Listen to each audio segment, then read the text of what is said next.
Have a plan, নারী নির্যাতনই তার main. I have a plan, খুন ধর্ষণ ব্লেম। আপনারা কি ধরনের প্ল্যান করেছেন নারীদের জন্য তা জাতির সামনে সুস্পষ্ট। আমরাও সুস্পষ্টভাবে বলতে চাই, আপনারা নারীদেরকে যদি নিরাপত্তা দিতে না পারেন, আপনারা যাবৎ যত ঘটনা আপনাদের সমর্থকদের দ্বারা ঘটেছে তার বিচার যদি করতে না পারেন, তাহলে নারীরা আপনাদের মোক্ষম জবাব দিবে।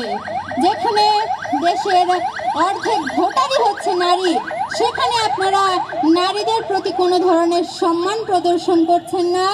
এবং আমরা বিগত সময়ে লক্ষ্য করেছি কিভাবে নারীকে পুঁজি করে আপনারা রাজনৈতিক ফায়দা হাসিল করতে চাচ্ছেন। আপনাদের এহেন আচরণ কখনোই আপনাদের রাজনৈতিক ভবিষ্যতের জন্য শুভকর হবে না। আপনারা যদি এসব ঘটনার সুষ্ঠু